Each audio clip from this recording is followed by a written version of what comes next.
Hello दोस्तों, और स्वागत है आपका टोटल प्रेप यूपीएससी चैनल में, जिसमें आज मैं आपके लिए लेके आया हूं आज की सारी करंट अफेयर्स का रैपिड राउंड अप। जी हाँ दोस्तों, the Hindu, Indian express, PIB और भी दूसरी सोर्सेज से वो सारी न्यूज़ जो कि यूपीएससी प्रीलिम्स और इसी तरह के एमसीक्यू बेस्ड एग्जाम्स के लिए इंपॉर्टेंट है। साथ ही साथ स्टैटिक का वो पोर्शन जो इन न्यूज़ के करंट अफेयर्स में आ जाने की वजह से अब रिलेवेंट हो गया है, उन सब के साथ हम बहुत ही क्विक मैनर में, बहुत ही कम समय में हम आज की सारी करंट अफेयर्स से अप टू डेट हो जाएंगे आने वाले कुछ ही मिनटों में। ठीक है दोस्तों, तो चलिए देखते हैं आज की पहली आइटम हमारी क्या है, जो कि मेरे लैंडिंग पेज पे आप अपनी फ्रंट स्क्रीन पर देख सकते हैं कि today is pi approximation day. ठीक है, पाई जो नंबर है, पाई का क्या डेफिनेशन होता है? It is the ratio between the circumference and the radius of a circle. ठीक है, एक बहुत ही विचित्र बात है, दुनिया भर में आप किसी भी साइज़ का सर्कल खींचें, उसका जो सरकमफेरेंस होगी, उसकी जो परिधि होगी, उसकी उसकी रेडियस के साथ जो उसका रेशियो होगा, वो हमेशा एक ऐसा यूनिक नंबर आएगा जिसको कि हम पाई कहते हैं। ठीक है, 3.14 हम उसको अप्रॉक्सीमेशन में बोलते हैं, बाकी वो अनंत काल तक चलते जाता है। ठीक है, वो एक कम्प्लीटली वो क्या कहते हैं, रिकरिंग इरेशनल नंबर है। ठीक है, उसको लेकिन 22/7 करके भी डिनोट किया जाता है, और आज 22/7 यानी 22 जुलाई है, इसलिए आज पाई अप्रॉक्सीमेशन डे दुनिया भर में मनाया जाता है। और बड़े मज़े की बात, एक और विचित्र बात ये भी है कि आज ही अल्बर्ट आइंस्टाइन का जन्मदिन भी है। ठीक है, तो देखिए कितने अलग अलग संयोग हैं इस दिन के साथ। कोई आपसे किसी एग्जाम में अल्बर्ट आइंस्टाइन के जन्मदिन के बारे में पूछ सकता है, क्योंकि देखिए कितने विचित्र तरीके से ये पाई अप्रॉक्सीमेशन डे के दिन ही पड़ता है ना। ठीक है, दुनिया भर में पाई डे जो है वो 14 मार्च को सेलिब्रेट किया जाता है, लेकिन चूंकि उसमें जो 3.14 यानी मार्च 14 होती है, और अल्बर्ट आइंस्टाइन जो है पाई अप्रॉक्सीमेशन जो डे जो है वो 22/7 को मनाया जाता है। दोनों तरीके से अब मार्च 14 या 22 जुलाई ऐसे करके आप देख सकते हैं। ठीक है, तो चलिए चलते हैं आज की पहली न्यूज़ आइटम पर, जो कि है, देखिए, मोटर व्हीकल रूल में अमेंडमेंट किया गया है which has relaxed the norm for an extra tyre. ठीक है, सरकार ने ट्यूसडे को एक कानून अमेंड किया, सेंट्रल मोटर व्हीकल्स रूल्स, उसको अमेंड कर दिया है to allow vehicles to do away with an extra tyre as a backup. ठीक है, ये पहले कानून था, ये नियम था कि बड़ी बड़ी गाड़ियाँ जो सड़क पे चलती थी उनको हमेशा एक एक्स्ट्रा टायर अपने साथ रखना पड़ता था, कि एक टायर अगर पंक्चर हो जाए, कुछ हो जाए। ठीक है, तो अगर अब क्या बोला जा रहा है, अगर गाड़ी में inbuilt tyre pressure monitoring system है, ठीक है, और कंपनी के द्वारा प्रोवाइड की गई टायर रिपेयर किट है, जो कि बेसिकली कोई भी पंक्चर होता है तो ट्यूबलेस टायर को तुरंत सील कर देता है, मतलब पूरी व्यवस्था है टायर पंक्चर हो जाने वाली परिस्थिति में, तो आपको एक एक्स्ट्रा टायर रखने की ज़रूरत नहीं है। ठीक है, तो पहला सवाल किसी के भी दिमाग में उठना चाहिए कि भाई सरकार क्यों किसी को बता रही है, कानून ही क्यों बना दिया गया है कि आप जो है टायर आपको एक्स्ट्रा लेके चलना पड़ेगा। तो होता क्या है, किसी भी ट्रक या बड़ी गाड़ी का आप सोचिए एक टायर पंक्चर हो जाए तो वो पूरा रास्ता रोक के खड़ी हो जाएगी, है ना, ट्रैफिक में प्रॉब्लम होगा, और इस तरह से अगर अक्सर होता रहा तो सामान के ट्रांसपोर्ट में हमेशा देरी होती रहेगी, हमारी अर्थव्यवस्था में जो है एक अनिश्चितता की स्थिति बनती रहेगी, है ना। ये किसी भी अर्थव्यवस्था के लिए अच्छी बात नहीं है। ईज़ ऑफ डूइंग बिजनेस में इसे अच्छा नहीं माना जाएगा कि जब जब सप्लायर आपको कहते हैं कि हम सामान पहुंचा देंगे, पर अक्सर नहीं पहुंचा पाते हैं क्योंकि रास्ते में टायर पंचर हो जाता है, कुछ हो जाता है ना। तो इसके लिए कानून बनाया गया था कि आपको रखना पड़ेगा एक्स्ट्रा टायर। ठीक है, अब उसको देखिए, एक तो टेक्नोलॉजी इस तरह की आ गई है कि आपको वो टायर पंचर हो गया, बीच सड़क में चेंज करना पड़ रहा है, इस तरह की ज़रूरत अब उतनी नहीं रहती है। ठीक है, जो दो टेक्नोलॉजीज़ मैंने आपको बताई उनके ज़रिए इनको नलीफाई कर दिया गया है। और दूसरी बात क्या है कि आने वाले समय में हम पूरी की पूरी तरह से इलेक्ट्रिक व्हीकल्स पे मूव करने वाले हैं, है ना। तो उसके जो ये एक्स्ट्रा टायर जिस जगह पे रहता है गाड़ी में, उस जगह पे बिजली वाली बैटरी हम लगा सकते हैं। जब बिजली से गाड़ियाँ चला करेंगी तो वहाँ पर बिजली वाली बैटरी लग जाएगी। ठीक है, तो ये इसका पर्पस था। ठीक है, the amendment also includes for the first time एक एक्सटर्नल प्रोजेक्शन का स्टैंडर्ड है फॉर टू व्हीलर्स। ठीक है, this has been prescribe to reduce lacerations to pedestrians as well as riders of contact with moving vehicle. ठीक है, जो two wheeler चल रहा है उससे एक्सटर्नल प्रोजेक्शन क्या क्या चीज़ें निकली रहती हैं, ठीक है, उसके लिए भी कानून में संशोधन किए गए हैं। ठीक है, चलिए चलते हैं आज की अगली न्यूज़ पर। आज की अगली न्यूज़ है, देखिए, डिपार्टमेंट ऑफ टेलीकॉम ने टेलीकम्युनिकेशन कंपनीज़ को, टेलकोस कहा जाता है, उनको बताया गया है कि जो बल्क सब्सक्राइबर्स हैं, यानी जो बड़ी संख्या में सिम लेते हैं, मान लीजिए कंपनी के लिए या किसी इस तरह के बिजनेस एस्टैब्लिशमेंट के लिए, तो उनका हर 6 महीने में आप जाके वेरिफिकेशन करिए, और जो जिस प्रेमाइस पे जाके वेरिफिकेशन हो रहा है उसके लैटिट्यूड लॉन्गिट्यूड भी नोट करिए।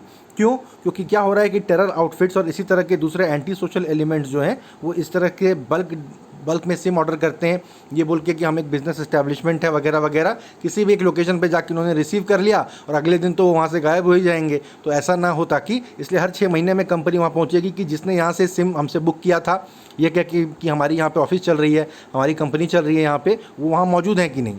ठीक है। और जब जब आप ये वेरिफिकेशन करें सिम देने के समय और हर 6 महीने के बाद, तो उस जगह का लैटिट्यूड लॉन्गिट्यूड अपने आप नोट हो जाए, ये आपको ध्यान देना है, ताकि जो वेरिफिकेशन करने लड़का पहुंचता है मान लीजिए, उसके साथ कोई साठगांठ करके ना ऐसा हो कि वो जा नहीं रहा है, बस बोल दे रहा है कि हाँ उन लोग वहाँ थे, है ना, ऐसा ना हो। इसलिए वो लैटिट्यूड लॉन्गिट्यूड भी हमको मिल जाए हर बार। ठीक है, मिनिस्ट्री ऑफ होम अफेयर्स ने ऐसी रिपोर्ट अपनी दी है डिपार्टमेंट ऑफ टेलीकम्युनिकेशन को कि टेरर आउटफिट्स इस तरह के कनेक्शन का इस्तेमाल करते हैं, फेक कंपनी का नाम देकर इस तरह का काम करते हैं। ठीक है, उसके बाद लाइसेंस जो उन लोग इशू किया जाता है उसमें जिबरिश एंट्री होती है, जैसे एड्रेस में कुछ भी एक सिंगल वर्ड ABCD ऐसे लिख दिया है, ये सब चीज़ें भी पकड़ी नहीं जाती हैं जनरली टेलीकॉम कंपनीज़ के द्वारा इसके लिए। ठीक है, तो ये आपसे पूछा जाएगा एग्जाम में, देखिए कि अभी which of the following is true ऐसे करके उसमें ये पॉइंट आ सकता है। फिर कितने समय के बाद रीवेरिफिकेशन के लिए पूछा जाएगा, तो एवरी 6 मंथ्स, ये आपको याद रखना है। ठीक है, अगली न्यूज़ पर चलते हैं। देखिए, SEBI has amended insider trading norms. Insider trading से संबंधित जो नॉर्म्स थे, जो नियम थे, उन्हें सेबी यानी securities and exchanges bureau of India ने उसको चेंज कर दिया है। ठीक है, entities to keep database on UPSI जो है उसके बारे में एंटिटीज़ को अपना डेटा मेंटेन करना है, अनपब्लिश्ड प्राइस सेंसिटिव इन्फॉर्मेशन, उसका डेटाबेस मेंटेन करना है। ठीक है, सबसे पहले तो आपको जानना पड़ेगा इनसाइडर ट्रेडिंग क्या होता है। इनसाइडर ट्रेडिंग क्या होता है, देखिए, एक कंपनी का बिजनेस कैसा चल रहा है, आने वाले समय में किस तरह के उसको कॉन्ट्रैक्ट मिलने वाले हैं, किस तरह के कॉन्ट्रैक्ट जाने वाले हैं। एक कंपनी का आने वाले समय में एकाएक राइज होने वाला है कि एकाएक कंपनी का फॉल होने वाला है, कंपनी बैंकरप्ट हो जाने वाली है या कुछ हो जाने वाला है, ये सारी जानकारी जो है इससे उसके शेयर प्राइस पर फर्क पड़ता है। ठीक है, लेकिन इसमें से अधिकतर जानकारी ऐसी है जो कि पब्लिक को नहीं पता रहती है, पहले कंपनी वालों को पता रहती है। कंपनी को मालूम रहता है कि कुछ तो भाई दायबा होने वाला है, एक बड़ा कॉन्ट्रैक्ट हमारे हाथ से जाने वाला है, 4 महीने से ज़्यादा कंपनी खींच सकती है, उसके बाद कंपनी बैंकरप्ट हो जाएगी। वो जिस दिन बैंकरप्सी फाइल करेगी उस दिन तो वो सेबी को बता देगी, उस दिन वो सब मार्केट में खबर आ जाएगी, उस दिन सब उसके शेयर बेचने लगेंगे, उसकी प्राइस गिर जाएगी। ठीक है, लेकिन कंपनी के अंदर के आदमी को ये बात पहले से मालूम है। ठीक है, तो वो एक तो क्या कहते हैं, अपने शेयर अगर उसने कंपनी ने उसको कुछ एलोकेट किए हैं या उसने खरीदे हैं, वो पहले बेच देगा वो जब शेयर प्राइसेस हाई चल रही हैं। और नंबर 2, वो मार्केट में अपने कुछ चुनिंदा लोगों को पैसा लेके ये जानकारी दे सकता है।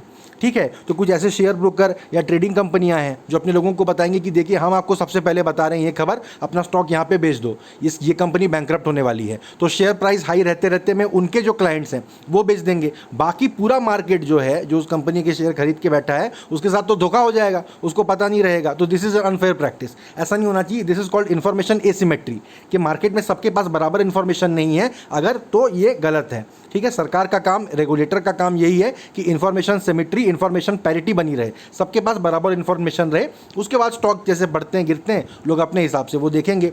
ऐसा भी हो सकता है किसी कंपनी को बहुत बड़ा ठेका मिलने वाला है, मान लीजिए कोई कंपनी ऑयल खोज रही थी, लग रहा है कि अब उसको ऑयल मिल गया है। अब जिस दिन ये जानकारी पब्लिक डोमेन में आ जाएगी उस दिन उसके शेयर बहुत हाई फाई प्राइस पे बिकने लगेंगे। ठीक है, लेकिन जिन लोगों को ये बात पहले से मालूम है, जो कंपनी के अंदर काम कर रहे हैं, वो या तो अभी कम रेट में शेयर खरीद लेंगे, नंबर 1। नंबर 2, या कि जैसा मैंने आपको बताया, अपने कॉन्फिडेंट लोगों को जो उनके करीबी हैं उनको मार्केट में ये खबर दे देंगे, वो लोग पहले से शेयर खरीद के रख लेंगे। जिस दिन प्राइस एकदम स्काई रॉकेट हो जाएगी तब वो जाके बेचेंगे। लेकिन ये जानकारी तो सारे के सारे शेयर मार्केट वालों के पास नहीं थी, तो वो पहले से खरीद के नहीं रख पाए, उनके साथ तो गलत हो गया। तो this is the information asymmetry जो रेगुलेटर हमेशा कर्व करने की कोशिश करते हैं। इसीलिए दुनिया भर में insider trading is a crime, बहुत बड़ा क्राइम है इनसाइडर ट्रेडिंग। बड़े बड़े बिजनेसमैन इसके लिए जेल काट चुके हैं। ठीक है, अमेरिका में बहुत बड़े बीच में केस हुआ था, इंडिया के बड़े बड़े बिजनेसमैन थे जिन्होंने आईटी कंपनीज में सारी ज़िंदगी काम किया था, लेकिन उसके बाद एक बहुत ही सीनियर पोजीशन पे आने के बाद उन्होंने ऐसी इनसाइडर इन्फॉर्मेशन अपने दोस्तों तक बांटी जो कि इनसाइडर ट्रेडिंग नॉर्म्स का वायलेशन जिसको माना गया। ठीक है, उसमें अभी क्या अमेंड किया गया, देखिए, अनपब्लिश्ड प्राइस सेंसिटिव इन्फॉर्मेशन। ठीक है, कुछ ऐसी इन्फॉर्मेशन होती है जो कि सेबी नहीं कह सकता कि आप मार्केट में डाल दो, क्योंकि कंपनी के बिजनेस के लिए भी कई बातों का सीक्रेट होना ज़रूरी है, नंबर 1। ठीक है, नंबर 2, तब हमें यह पता रहना चाहिए कि ये इन्फॉर्मेशन किस किस आदमी के पास थी। ठीक है, और अगर इस तरह की घटना हो जाती है, आरोप लगते हैं इनसाइडर ट्रेडिंग की गई है अनफेयरली, तब हम देखेंगे ये इन्फॉर्मेशन किसको मिली और उसका इस कंपनी के शेयर को खरीदने बेचने का क्या हिस्ट्री है। क्या उसने जिस दिन ये डॉक्यूमेंट एक्सेस किया उसके अगले दिन ही उसने अपने सारे शेयर बेच दिए इस तरह से, जबकि पब्लिक को कुछ नहीं पता था इस बारे में, तो ये अनफेयर जो है इनसाइडर ट्रेडिंग मानी जाएगी इस तरह से। तो इसके लिए पहले तो हमें डिजिटल रिकॉर्ड रखना पड़ेगा। सबसे पहले तो हमें एक ऐसा डेटाबेस बनाना पड़ेगा जिसमें सारी ये यूपीएसआई जो सेबी ने क्लासिफाई की है अनपब्लिश्ड प्राइस सेंसिटिव इन्फॉर्मेशन, वो वहाँ पर रहेगी उस डेटाबेस में।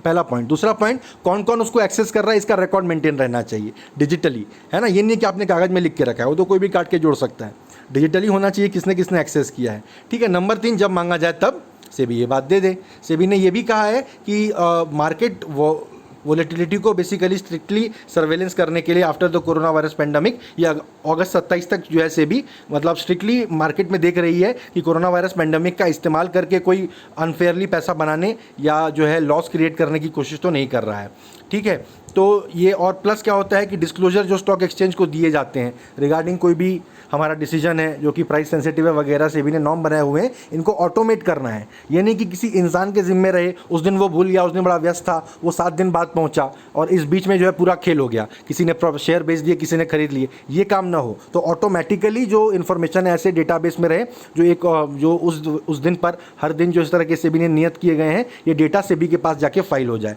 ये सेबी ने गाइडलाइन दिया हुआ है, ठीक है। तो आपको यूपीएसआई का डेफिनेशन पूछा जा सकता है एग्जाम में, तो मैंने आपको बता दिया unpublished price sensitive information. Insider trading की डेफिनेशन आपको किसी फॉर्मेट में एमसीक्यू में पूछी जा सकती है, वरना मेंस और एसएस के लिए इंपॉर्टेंट तो है ही, ठीक है। तो ये पॉइंट्स मैंने आपको बताए। अगली न्यूज़ है BCCI plea on cooling of period in SC. देखिए कूलिंग ऑफ क्या होता है, आपको लगेगा आप बाहर से खेल के आए हैं या कहीं ऑफिस से आए हैं, कॉलेज से आए हैं, अब थोड़ा देर रेस्ट करेंगे, है ना, पंखे के नीचे एसी के नीचे बैठेंगे, थोड़ा पसीना आ रहा है, ठंडा जाएंगे थोड़ा सा, उसको कूलिंग ऑफ पीरियड कहते हैं, ठीक है। लेकिन यहाँ पर ऑर्गेनाइजेशंस में, कॉरपोरेट वर्ल्ड में इसको कॉरपोरेट गवर्नेंस का एक नॉर्म है, उसको कूलिंग ऑफ पीरियड कहते हैं। इसका अर्थ होता है कि मान लीजिए आप एक पर्टिकुलर पोजीशन में हैं, उससे अगले पोजीशन में आप जब जाएंगे, इसके बीच में कोई एक कूलिंग ऑफ पीरियड होना चाहिए, यानी तुरंत आप स्विच नहीं मार सकते, ताकि आप अपनी पोजीशन का गलत इस्तेमाल करके तो कहीं उस पोजीशन में नहीं जा रहे हैं। ये होगा जैसे मान लीजिए कि हमारे देश के गृह मंत्री का कोई मामला कोर्ट में चल रहा है, ठीक है, सुप्रीम कोर्ट के एक जज हैं, उन्होंने उसी दिन फैसला दे दिया कि नहीं, गृह मंत्री सारे आरोपों से बरी किए जाते हैं, ठीक है। सुबह उन्होंने फैसला दिया, शाम को इस्तीफा दे दिया, अगले दिन सुबह उनको किसी राज्य का गवर्नर अपॉइंट कर दिया जाता है। तो आप समझ जाएंगे कि ज़रूर कोई डील हुई है यहाँ पे, है ना, क्योंकि उन्होंने कल फैसला दिया कि ये इसने कुछ नहीं किया है, उसी शाम इस्तीफा दिया, अगले दिन उसको गवर्नर बना दिया गया। ऐसा नहीं होना चाहिए, बीच में एक कूलिंग ऑफ पीरियड होना चाहिए कि आप कोई भी फैसला दें, आप जज हैं, मान लीजिए आप रिटायर हो तो 6 महीना, 1 साल, 2 साल तक का पीरियड ऐसा रहना चाहिए कि इस दौरान आपको कोई भी और महत्वपूर्ण पद नहीं दिया जा सकता, है ना। मान लीजिए कोई पुलिस वाला है, उसके ऊपर किसी बहुत बड़े बिजनेस को या सीबीआई के ऑफिसर हैं, वो किसी बैंक के अफसर को इन्वेस्टिगेट कर रहे हैं, ठीक है, उन्होंने क्लीन चिट दे दी एक दिन कि नहीं, इस बैंक के अफसर ने कोई घपला घोटाला नहीं किया है, उसी दिन शाम को रिज़ाइन किया, अगले दिन बैंक की बोर्ड में उनको एक डायरेक्टर बना दिया गया, ठीक है। सीबीआई की सैलरी से 10 गुना सैलरी वहाँ बैंक की बोर्ड में वो पा रहे हैं। तो सीधी बात है कि यहाँ पर उनकी डील हुई है, क्विड प्रो क्वो कहते हैं, इसात ले उसात दे, उसका लैटिन टर्म है क्विड, QUID, प्रो PROQUO को, ठीक है। इसका डेफिनेशन एग्जैक्ट आप गूगल में देख लीजिएगा, एग्जैक्ट डेफिनेशन मुझे अभी याद नहीं आ रहा है राइट नाउ। क्विड प्रो को मतलब पैसा किसने दिया है, ऐसा कुछ, हिंदी में हमें बोलेंगे इस हाथ ले उस हाथ दे, ऐसा कुछ हुआ है, ठीक है। भले पैसे का ट्रांजैक्शन नहीं हुआ, आप चेक करेंगे कि कोई पैसा उनको दिया गया है ना, कोई सूटकेस में नोट पहुंचा गया, रंगे हाथों पकड़ने वाला, ऐसा कुछ नहीं हो सकता, लेकिन एक डील तो हुई है, साफ यहाँ पे दिख रहा है, इसे कूलिंग ऑफ पीरियड होना चाहिए, ठीक है। इसके बारे में बीसीसीआई में इस तरह के नॉर्म्स बनाए गए थे। बीसीसीआई का जो पूरा मामला है गूगल करके उसको पढ़ के उस पर शॉर्ट नोट्स आप बना के रखिए, एथिक्स एंड इंटीग्रिटी वाले पेपर में जरूर इस पे क्वेश्चन बन सकता है, क्योंकि बीसीसीआई फेमसली करप्ट ऑर्गेनाइजेशन है इंडिया की, ठीक है। आपको पता होगा इंडिया की क्रिकेट टीम हम कहते हैं उसे, पर बीसीसीआई का गवर्नमेंट ऑफ इंडिया से कोई लेना देना था नहीं हमेशा से, ठीक है। वो अपने आप में एक प्राइवेट क्लब था, वो अपना कानून खुद बनाते थे और इंडिया को रिप्रेजेंट करते थे। तो इंडिया की टीम भी ऐसी एक्चुअली इंडिया की टीम ना होकर बीसीसीआई की टीम हुआ करती थी। पिछले साल 2 साल पहले सुप्रीम कोर्ट इस मामले में घुसा, एक लोढ़ा पैनल बनाया गया, जस्टिस लोढ़ा करके थे, उन्होंने बीसीसीआई के पूरे कामकाज का रिव्यू किया और बताया कहाँ कहाँ पर गड़बड़ियां हैं, ठीक है। तो सुप्रीम कोर्ट ने बोला कि ऐसे ऐसे गाइडलाइंस हैं, आपको ऐसे ऐसे चीज़ें चेंज करनी पड़ेंगी, पर बीसीसीआई उसके बाद भी नहीं कर रहा था।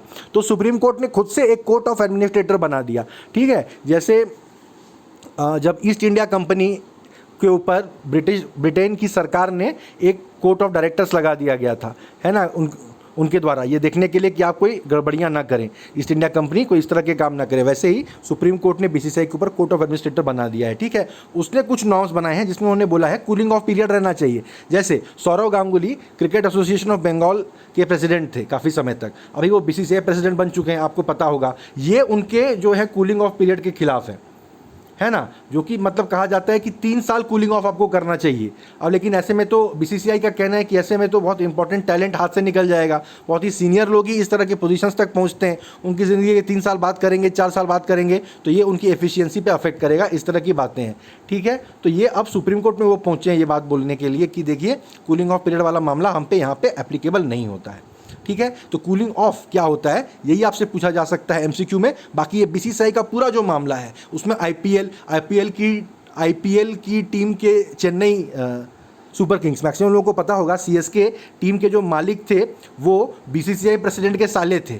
ठीक है, और चेन्नई सुपर किंग्स बराबर जो है मैच आईपीएल जीती जा रही है। ठीक है, फिर धोनी चेन्नई सुपर किंग्स के कैप्टन थे, प्लस धोनी के शेयर एक टैलेंट मैनेजमेंट कंपनी में थे। उस टैलेंट मैनेजमेंट कंपनी के कॉन्ट्रैक्ट जिस भी क्रिकेटर के साथ होते थे धोनी उसको अपनी टीम में ले लेते थे। ठीक है, और इंडिया टीम में भी ले लेते थे। अब जो प्लेयर इंडिया टीम में खेलेगा उसको जाहिर है ऐड का ज़्यादा पैसा मिलेगा, और उसको ज़्यादा पैसा मिलेगा तो टैलेंट मैनेजमेंट कंपनी जो एक परसेंटेज लेती है किसी भी खिलाड़ी की अर्निंग का, उनके लिए ऐड वगैरह बटोरती है और 30% ले लेती है मान लीजिए। तो जो इंडिया के लिए खेल रहा है अगर उनका प्लेयर, तो उसको ज़्यादा पैसे मिलेंगे, तो धोनी उस खिलाड़ी को अपनी टीम में रख लेते थे। और चूंकि धोनी भी उस टैलेंट मैनेजमेंट कंपनी में शेयर होल्डर हैं तो उनकी भी अर्निंग बढ़ जाती थी परसेंटेज वाइज। तो ये तो कॉन्फ्लिक्ट ऑफ इंटरेस्ट है ना, तो ये तो नहीं होना चाहिए था, पर ये हुआ। तो BCCI, IPL, Chennai super Kings, Dhoni, court of administrator, cooling of period, ये सारी बातें जो है इन पे आप एक प्रॉपर शॉर्ट नोट बना के रखिए। बिल्कुल एथिक्स एंड इंटीग्रिटी में इस पर क्वेश्चन आ सकता है, इंटरव्यू में भी आपसे पूछा जा सकता है कि आपका क्या व्यू है, ऐसे में क्या होना चाहिए। क्योंकि देखिए ये कोई गवर्नमेंट एजेंसी है नहीं, कॉर्पोरेट गवर्नेंस जो है वो थोड़ा गुत्थम गुत्था जैसा मामला है। कॉर्पोरेट गवर्नेंस का आप विकिपीडिया पेज पढ़ के देख सकते हैं। कॉर्पोरेट गवर्नेंस में कोई भी कॉर्पोरेशन कह सकती है भाई हम 15-20 लोग मिलकर एक कंपनी बना रहे हैं, हम अपने हिसाब से चलेंगे, सरकार इसमें घुस के क्यों बोल रही है। लेकिन होगा क्या कि इसमें आम आदमी के पैसे जब लगते हैं किसी भी कंपनी में, या कोई भी छोटा निवेशक है, या कोई भी ऐसा डायरेक्टर है, कोई लेडी है मान लीजिए, किसी की वाइफ है, किसी की विधवा है, वो कंपनी की डायरेक्टर है वगैरह, उनके साथ अन्याय हो सकता है। फिर वो फाइनली कोर्ट तो पहुंचेंगी, फिर कोर्ट जब आके घुसेगी इस मामले में तब देखेंगे कि कोई डेटा ही मेंटेन नहीं किया गया है, कोई रिकॉर्ड नहीं रखा गया है, कोई बाहर का आदमी गलत होने से रोकने के लिए मौजूद नहीं था। तो इस तरह की चीज़ें अलाउ नहीं की जा सकती हैं। प्लस जैसे जैसे दुनिया आगे बढ़ती जा रही है गवर्नमेंट मैक्सिमम एरियाज से विड्रॉ करती जा रही है। ठीक है, अभी रेलवेज़ की भी कई सर्विसेज को प्राइवेटाइज कर दिया गया है, और क्या कहा जा रहा है 2-3 सालों में प्राइवेट ट्रेनें भी चलाई जाएंगी। तो अब प्राइवेट सेक्टर को इतना जब आप पब्लिक डोमेन में घुसने देंगे तो अब प्राइवेट सेक्टर ये तो अब नहीं कह सकता कि हम जैसे मन में आए करेंगे, तब कुछ उनको नियम कायदे कानून मानकर भी चलना पड़ेगा फॉर पब्लिक गुड, है ना। तो ये कॉर्पोरेट गवर्नेंस का इलाका है जिसके तहत ये बीसीसीआई का पूरा इम्ब्रोग्लियो जिसको कहते हैं, और ये कूलिंग ऑफ पीरियड वाला मामला आ रहा है जिस पे आपको की पढ़ के रखना चाहिए। ठीक है, देखिए अगली न्यूज़ पर चलते हैं। अगली न्यूज़ बता रहे हैं दिल्ली में door step delivery of ration हो गया। ठीक है, इसमें बहुत ये अपने आप में स्टेप तो बहुत बड़ा एक रेवोल्यूशनरी स्टेप है, गरीबों के लिए इस देश में लिया जाने वाले बहुत बड़े स्टेप्स में से एक है। और ना गरीब लोग राशन की दुकान के बाहर लाइन में खड़े हुए हैं और ऐन मौके पे दुकानदार कहता है कि नहीं राशन खत्म हो गया, ठीक है, या राशन दुकानदार ने कहीं और बेच दिया, उनको और ख़राब सामान दे रहा है, या जितना राशन देना चाहिए उतना नहीं दे रहा है। ठीक है, राशन कार्ड किसी के पास है नहीं है, गरीबों की ज़िंदगी की कितनी बड़ी त्रासदी है, ये कितनी फिल्मों में भी आप सबने देखा होगा इस बात को। ठीक है, तो अब दिल्ली के सीएम अरविंद केजरीवाल जी जो हैं वो चीफ मिनिस्टर बनने के पहले, राजनीति में घुसने के पहले, वो राशन और आरटीआई इन्हीं सब से रिलेटेड अपना एनजीओ चलाते थे परिवर्तन करके। तो उस ये मामला उनके मतलब जब से वो राजनीति में आए हैं तो राशन में हो रहा घपला, राशन कैसे सही लोगों तक पहुंचे, ये सारे मामले उनके दिल के बड़े करीब रहे हैं। हमेशा से उनकी पार्टी आम आदमी पार्टी इस तरह की बातों को चुनावी वादों के तौर पर करती रही है। अब देखिए उन्होंने ये वादा पूरा भी कर दिया है। उन्होंने इंटरव्यू देके कहा भी, इस जो प्रेस कॉन्फ्रेंस की उसमें कहा भी, उनके दिल के काफ़ी करीब है ये मामला, कि गरीबों को, लोगों को उनके घर तक राशन पहुंचा दिया जाए, सम्मान के साथ राशन दिया जाए। ठीक है, आप अधिकतर लोग हमें आपसे जो राशन दुकानों की लाइनों में नहीं लगे हैं वो नहीं समझ पाएंगे ये कितना बड़ा स्टेप है। आप सोचेंगे अरे इसमें क्या है, हम भी ऑनलाइन सामान मंगाते हैं हमारे घर आ जाता है, इसमें कौन सी बड़ी क्रांति कर दी है। नहीं, लेकिन गरीबों को राशन के लिए लाइन में खड़ा रहना पड़ता था। उनको कोई सामान ऑनलाइन नहीं भेजता उनका, है ना, और ना उनकी इतनी आर्थिक क्षमता है कि वो हमारे आपके जैसे अमेजॉन फ्लिपकार्ट से सामान मंगाएं। ठीक है, तो उनको भी सम्मान के साथ, समाज के जो दूसरे वर्ग हैं वो जितने सम्मान के साथ, जितने आराम के साथ अपना जीवन जीते हैं, जितना हो सके हम उनको भी तो ये सुविधा प्रोवाइड करें, इसके लिए ये स्टेप उठाया गया है। ठीक है, एग्जाम में आपसे सीधा सिंपल क्वेश्चन किया जाएगा, door step delivery of ration कौन से राज्य में इंप्लीमेंट किया गया है, और आपको बताना है दिल्ली में इंप्लीमेंट किया गया है। ठीक है, चलिए अगली न्यूज़ पर चलते हैं। देखिए दो छोटी छोटी न्यूज़ है। ओडिशा ने डॉक्टरों की रिटायरमेंट एज 62 से बढ़ा के 65 कर दी है। क्यों की है? कॉमन सेंस की बात है। अभी एक दुनिया पूरी वैश्विक महामारी से जूझ रही है, ठीक है, वैसे ही देश में डॉक्टरों की संख्या कम है, खास करके सरकारी सेक्टर्स में कम है ना, उसमें अगर डॉक्टर रिटायर होते रहे तो फिर कैसे होगा। तो इस समय डॉक्टरों को जो रिटायर हो चुके हैं उन्हें भी वापस काम पे बुलाया जा रहा है, पहली बात। दूसरी बात, जो अभी रिटायर हो रहे हैं उन्हें तो हम रोक सकते हैं कुछ समय के लिए, तो उनकी रिटायरमेंट एज 62 से बढ़ा के 65 कर दी गई है उड़ीसा की सरकार द्वारा। आपसे सीधा पूछा जाएगा कि किस राज्य सरकार ने डॉक्टरों की रिटायरमेंट एज बढ़ाई है? उड़ीसा ने बढ़ाई है, नंबर 1। नंबर 2, आप ध्यान रखिए आने वाले दिनों में और भी कई राज्य सरकारें ये कदम उठा सकती हैं। तो आपसे पूछा जाएगा इनमें से कौन से राज्यों ने डॉक्टरों की रिटायरमेंट एज बढ़ाई है, ठीक है।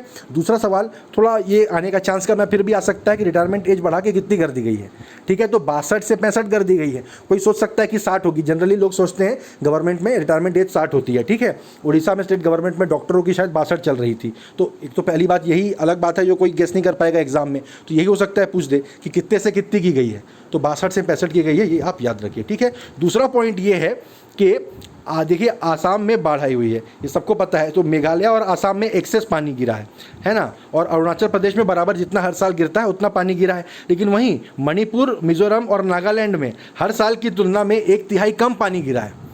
1/3 बहुत सिग्निफिकेंट नंबर है, सिग्निफिकेंट अमाउंट है।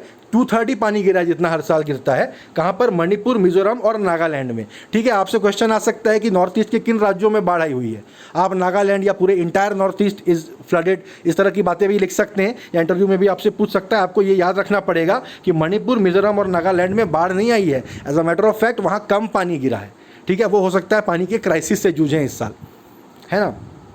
तो ये आपको याद रखना है। दूसरा न्यूज़ यहाँ पर देखिए जो दिया गया है, जो छोटा सा पॉइंट है कि जो इंडियन मीटरोलॉजिकल डिपार्टमेंट है उसका यहाँ पर गुवाहाटी में सेंटर है, गुवाहाटी सेंटर है, ठीक है। उसके 3 मीटरोलॉजिकल सब डिविजन्स कहाँ पर हैं? तो अरुणाचल प्रदेश, आसाम और मेघालय एंड अरुणाचल प्रदेश, आसाम और मेघालय, यानी अरुणाचल प्रदेश में एक सेंटर है, सब डिवीज़न है। आसाम में दूसरा उनका सब डिविजनल सेंटर है, और तीसरा कहाँ पर है? आपको NMMT, नागालैंड, मणिपुर, मिजोरम, त्रिपुरा, इनके लिए उन्होंने एक यूनिट बनाया हुआ है, ठीक है। देखिए नागालैंड, मणिपुर, मिजोरम, यानी जहाँ पर जिस तरह का वेदर, उन्हें भी ये नहीं है हमेशा का पैटर्न है, उन्हें भी पता है कि नागालैंड, मणिपुर, मिजोरम और त्रिपुरा में कम पानी गिरता है, इनका एक तरह का वेदर रहता है। तो यहाँ पर एक वेदर का सब डिवीजन बनाया हुआ है। बहुत कम चांस है किसी एग्जाम में ही आपसे पूछ ले कहाँ कहाँ पर सब डिवीजन है, पर घुमा फिरा के कोई क्वेश्चन में ये बात इंपॉर्टेंट हो सकती है। साथ ही साथ मेंस में आंसर राइटिंग में तो ये पॉइंट आपके काम आ ही सकता है, ठीक है। देखिए अगली न्यूज़ पर चलते हैं। तो गवर्नमेंट ऑफ इंडिया ने स्टूडेंट्स के लिए मेंटल हेल्थ, स्टूडेंट्स में देश भर में स्टूडेंट बहुत ही बड़े मेंटल हेल्थ क्राइसिस से जूझ रहे हैं। एज सच इंडिया में मेंटल हेल्थ के इश्यूज़ को बहुत ज़्यादा प्रायोरिटी नहीं है, बहुत ज़्यादा लोगों को भी इनकी जानकारी नहीं है। लगभग 90% लोग जो किसी न किसी मेंटल हेल्थ की समस्या से, क्राइसिस से जूझ रहे हैं, उन्हें खुद भी एहसास नहीं है कि वो किसी मेंटल हेल्थ की समस्या से जूझ रहे हैं। दूसरा, अगर किसी को भूले भटके गलती से पता चल भी जाए तो उसके पास कहीं जाने की जगह नहीं है, सरकारी अस्पतालों में जो है मेंटल हेल्थ प्रोफेशनल्स बैठते नहीं हैं। तीसरा, इस समस्या के साथ बहुत बड़ा स्टिग्मा भी अटैच्ड है। किसी के साथ भी मेंटल हेल्थ की समस्या हो जाए तो लोग उसे ही अजीब नज़रों से देखेंगे, उसे ही ब्लेम करेंगे, तो कोई इलाज सीख भी नहीं करेगा, ठीक है। कई स्टडीज से ऐसा पता चलता है कि हमारे देश के 40% लोग लगभग किसी न किसी मेंटल समस्या से जूझ रहे हैं। और जो युवा होते हैं, जो जस्ट युवा हो रहे हैं, मान लीजिए टीनेजर्स हैं, यंग अडल्ट्स हैं, वो बहुत ज़्यादा ज़िंदगी का अनुभव भी नहीं रखते, ज़िंदगी के अप्स एंड डाउन्स होते हैं, इतना वो जानते भी नहीं है, नई नई परिस्थितियों से ज़्यादा घबरा जाते हैं, ठीक है। किसी ने किसी से दोस्ती तोड़ ली, सामने वाला इसी मामले में अपनी जान दे देता है, उसे पता नहीं है कि ज़िंदगी में कितने दोस्त बनेंगे, कितने टूट जाएंगे, यही चलता है, यही होता है। लेकिन उसे इस बात का अंदाज़ा नहीं, क्योंकि वो ज़िंदगी में नया नया है, ऐसा कहना चाहिए। तो मेंटल हेल्थ की समस्या बहुत पहले से ही बड़ी है, और अब कोरोना से संबंधित मामलों में क्या हो रहा है, बच्चे अब घरों में बैठे हुए हैं, ठीक है। उनकी जो समस्याएं हैं, वो जिस तरह की चीज़ों से जूझ रहे हैं, उनके पेरेंट्स तो समझ नहीं पाएंगे, पहली बात। दूसरी बात, पेरेंट्स खुद भी इस अभी कोरोना से रिलेटेड महामारी में कितनी समस्याओं से जूझ रहे हैं, तो वो क्या किसी और की हेल्प करेंगे, ठीक है। तीसरी बात, अब उनके पास अपने फ्रेंड्स का सर्कल भी नहीं है, अब वो रोज़ स्कूल भी नहीं जा रहे हैं, कहीं कहीं तो उनसे वो किसी से मिलने के लिए क्या बात करें, कुछ उनके पास कोई जगह नहीं है। तो सरकार ने, देखिए मामला बहुत ज़्यादा सीरियस है, तभी सरकार ने इसमें इंटरवेंशन किया है। HRD मिनिस्ट्री ने पोर्टल लॉन्च किया, उसका नाम है मनोदर्पण। ये नाम आपको याद रखना है, एग्जाम में आपसे पूछेगा कि स्टूडेंट्स की मेंटल हेल्थ के हेल्प करने के लिए सरकार ने जो पोर्टल लॉन्च किया है उसका नाम क्या है, उसका नाम है मनोदर्पण, ठीक है। तीसरा, आपसे कोई पूछ सकता है घुमा फिरा के कि मनोदर्पण ये क्या है, कोई मैगजीन है, कोई वेबसाइट है जो कि आईने बेचती है, इस तरह से कोई भी ऑप्शन दे देगा तो आपको बताना है कि HRD मिनिस्ट्री का इनिशिएटिव है for mental health of students, ठीक है। ये आपको याद रखना है। इसमें क्या क्या फीचर्स वगैरह हैं, इसमें ऑनलाइन चैट प्लेटफॉर्म है कि बच्चे चैट कर सकते हैं, ठीक है। उसमें साइकोलॉजिस्ट और मेंटल हेल्थ प्रोफेशनल वगैरह, एक्सपीरियंस काउंसलर वगैरह का भी उसमें नंबर दिया जा रहा है, वो उनसे बात भी कर सकते हैं फ़ोन पे और चैट पे भी बात कर सकते हैं, ठीक है। ये इसमें पॉइंट था। अगला है देखिए कंज्यूमर लॉ अमेंड किया गया, कंज्यूमर प्रोटेक्शन लॉ 2019, ठीक है, वो अब नोटिफाई हो गया है। इसके बारे में कल के वीडियो में भी मैंने आपसे बात की थी। कल एक बात जो बतानी रह गई थी वो ये थी कि सेंट्रल कंज्यूमर प्रोटेक्शन अथॉरिटी करके एक सेंट्रल अथॉरिटी बनाई गई है, ठीक है, जो ई कॉमर्स से रिलेटेड मामलों में जो कंज्यूमर्स हैं उनके लिए उनका वकील बन के एक तरह से काम करेगी, ठीक है, जो कि कंज्यूमर राइट, स्टेट प्रैक्टिसेस और advertisement prejudicial to the interest of the public वगैरह को देखेगी to promote, protect and enforce the rights of the consumer as a class. ये एक इंपॉर्टेंट पॉइंट है जो मैंने अभी बताया, कंज्यूमर एज अ क्लास। दुनिया भर में, दुनिया के कई बड़े बड़े विकसित देशों में क्लास एक्शन लॉ सूट्स बोल के एक चीज़ होती है कि किसी कंपनी ने कोई प्रोडक्ट निकाला, ठीक है, उसमें कोई फॉल्ट था जिसकी वजह से कई लोगों को पैसे का नुकसान हुआ या शारीरिक मानसिक नुकसान हो गया उनको, है ना। ऐसी माचिस बनाई मान लीजिए जिसको जलाते ही वो ब्लास्ट कर जाती है। दिवाली में कई पटाखे हमने सुना है, अनार जलाया ब्लास्ट कर गया, ठीक है। तो ऐसे प्रोडक्ट्स जिसको कि मास में बेचा गया पब्लिक में और कई सारे लोगों को नुकसान हुआ इससे, तो एक क्लास एक्शन वो सब मिल के उस कंपनी पे केस दायर कर सकते हैं, ठीक है। और सरकार या कोर्ट जो भी उस पर मुआवजा तय करेगी तो उस कंपनी को सबको वो मुआवजा देना पड़ेगा, ठीक है। ये क्लास एक्शन, इसको लॉ सूट कहा जाता है। इंडिया में आज तक ये होता नहीं था, तो अब ये यहाँ पर पहली बार इस तरह से मेंशन किया गया है कि संभव है कि CCPA जो कंज्यूमर प्रोटेक्शन अथॉरिटी है वो देखेगी कि कोई अगर उनको लगता है कहीं गलत हुआ है तो वो सुओ मोटो अपने से ही जाके एक class action law suit file कर दे सकता है उस कंपनी के खिलाफ, ठीक है। तो ये आपको याद रखना है। देखिए अगली न्यूज़ बहुत इंपॉर्टेंट न्यूज़ है आज की कि माइग्रेंट्स के लिए एक सोशल सिक्योरिटी नंबर की बात कर रही है पार्लियामेंट्री पैनल। जो स्टैंडिंग कमेटी ऑन लेबर है उसने ये ऐसा बोला है कि गवर्नमेंट को हर माइग्रेंट लेबर को एक यूनिक आइडेंटिफाइंग नंबर, एक सोशल सिक्योरिटी नंबर देना चाहिए, ठीक है। और उसके जवाब में जो लेबर सेक्रेटरी थे उन्होंने कहा था कि सबका गवर्नमेंट इस तरह का एक पोर्टल बना रही है, एक वेबसाइट बना रही है जिसमें हर माइग्रेंट लेबर को रजिस्टर करवाया जाएगा और उसमें उनका आधार नंबर काम कर सकता है। लेकिन पार्लियामेंट्री पैनल ने बोला कि क्या है कि आधार में सिर्फ आधार की डिटेल्स रहती हैं, अगर सोशल सिक्योरिटी नंबर आप बनाएंगे तो उसमें किस राज्य से वो निकले हैं, किस राज्य में काम करने जा रहे हैं, उनके परिवार में कितने लोग हैं, क्या उनके स्किल्स हैं नहीं है, इस तरह की बहुत सारी जानकारियों का एक डेटाबेस बनाया जा सकता है, ठीक है। और तो इस न्यूज़ में देखिए पूरा न्यूज़ ही मैंने हाईलाइट कर दिया है, बहुत सारी बातें यहाँ पर बताई गई हैं। पहली बात यह कि कोई कॉन्क्रीट फिगर नहीं है हमारे पास कि माइग्रेंट लेबर कितने हैं, तो इन्होंने बताया लेबर सेक्रेटरी ने पार्लियामेंट्री पैनल को कि करीब 1 करोड़ की जो थे लेबर वो श्रमिक स्पेशल ट्रेनों से अपने घरों को गए। लेकिन फिर पैनल के लोगों ने बोला कि स्टूडेंट्स, किसी के फैमिली मेंबर्स, ये लोग भी तो ट्रेन में गए, तो आप नहीं कह सकते कि सबके सब माइग्रेंट लेबर थे, पहली बात, ठीक है। दूसरी बात जो है कि उन्होंने बोला कि गवर्नमेंट का एक और उन्होंने बात बताया कि गवर्नमेंट का सोशल सिक्योरिटी कोड बिल 2019 वो कमेटी के कंसिडरेशन में है। सोशल सिक्योरिटी कोड करके सरकार एक कानून पार्लियामेंट में लेके गई जिसको कि फिर एक स्टैंडिंग कमेटी ऑन लेबर के पास भेज दिया गया जो कि इस पे डिटेल डिस्कशन अभी चला रही है, ठीक है। ये पॉइंट आपको पता रहना चाहिए। लेकिन इसमें ऐसा बताया गया है कि एक सोशल सिक्योरिटी फंड बनाया जाएगा श्रमिकों के कल्याण के लिए, श्रमिक कल्याण फंड मान लीजिए, ऐसा कुछ बनाया जाएगा। पर इसमें पैसे कौन देगा और इसके ज़रिए किसकी हेल्प की जाएगी, ये उस बिल में क्लियरली मेंशन नहीं किया गया है। ये दोनों बातें पार्लियामेंट्री पैनल ने बोली, ठीक है। सोशल सिक्योरिटी नंबर का जो कॉन्सेप्ट है इससे MCQ बनने के चांस तो कमी है, लेकिन मेंस में आंसर राइटिंग के लिए आपके लिए बहुत ही इंपॉर्टेंट एक फॉर्डर है, ठीक है। चलिए आज जैसे रोज़ मैं टिडबिट्स लेके आता हूँ, छोटी न्यूज़ जो कि लोग ओमिट कर जा सकते हैं पर एग्जाम में ज़रूर आ सकती है। देखिए राहुल बजाज फाइनेंस के चेयरमैन के पद से उन्होंने इस्तीफा दे दिया है, ठीक है। लेकिन कंपनी के नॉन एग्जीक्यूटिव और नॉन इंडिपेंडेंट डायरेक्टर वो बने रहेंगे, बोर्ड में रहेंगे। तो who has step down as the chairman of Bajaj finance, ये क्वेश्चन आपसे पूछा जा सकता है। राहुल बजाज फैमिली के पेट्रियार्क हैं। बजाज जो कंपनी है उसके प्रोडक्ट्स हम सब ने यूज़ किए हैं, ऑटोमोबाइल से लेके इलेक्ट्रॉनिक डिवाइसेस से लेके सब उनके, प्लस अब तो फाइनेंस का भी प्रोडक्ट वो लॉन्च कर रहे हैं। तो उसके चेयरमैन राहुल बजाज थे इतने सालों से, अब वो विड्रॉ कर रहे हैं कंपनी से, ठीक है, रिटायरमेंट ले रहे हैं। तो ये आपको याद रखना है। दूसरा, करूर व्यासा बैंक, कई लोग इस बैंक का नाम जानते होंगे, कई लोग नहीं जानते होंगे। उनके नए MD और CEO बनाए गए हैं, उनका नाम है रमेश बाबू बुद्धू।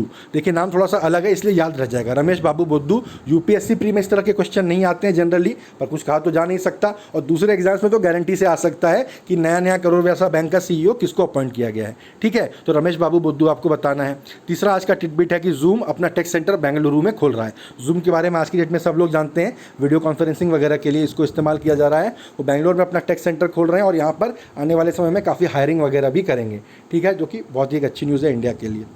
तो थैंक यू गाइज, ये थी आज की करंट अफेयर्स की कवरेज। मुझे उम्मीद है कि आपको मेरा अप्रोच पसंद आया होगा। ठीक है, तो अगर आपको ये आज की वीडियो को आपने ध्यान से देखा है तो ये high powered multiple choice questions मैं आपके लिए लेके आया हूँ, इनको आप ध्यान से देखिए, इनका आंसर मुझे कमेंट सेक्शन में बताइए। मैं अपनी कल की वीडियोस में इनके आंसर आप सबके साथ शेयर करूंगा। ठीक है, अगर आपको डाउट है तो आप वीडियो में पीछे जाके देख भी सकते हैं। इस न्यूज़ की जो न्यूज़ इस पर कवर की जा रही है उसका आंसर मैंने मेरी उस न्यूज़ की कवरेज में दिया है। ठीक है, पहला क्वेश्चन है, a recent amendment to motor vehicles act has. Recent amendment to motor vehicles act में क्या बोला गया है? A, made an extra wheel mandatory. B, removed the clause making an extra wheel mandatory. C, made carrying Aadhaar card mandatory for heavy vehicles. और D, made keeping headlights on during the day mandatory. ठीक है, दूसरा question है, doorstep delivery of ration has been introduced in. किस state में door step delivery of ration चालू कर दिया गया है? गुजरात में, आसाम में, दिल्ली में या चंडीगढ़ में? ठीक है, तो अगर थैंक यू गाइज, अगर मेरी वीडियोस आपको पसंद आ रही हैं तो मेरे चैनल को सब्सक्राइब करिए, मेरी वीडियोस को लाइक करिए, मेरे वीडियोस को अपने दोस्तों के साथ भी शेयर करिए, नोटिफिकेशन बेल आइकन को दबाइए, प्लस अपने मेरे कमेंट सेक्शन में मुझे लिख के बताइए कि और किस तरह की वीडियोस आप यूपीएससी प्रिपरेशन से रिलेटेड मेरे चैनल पर देखना चाहेंगे। ठीक है, थैंक यू गाइज, मिलते हैं कल।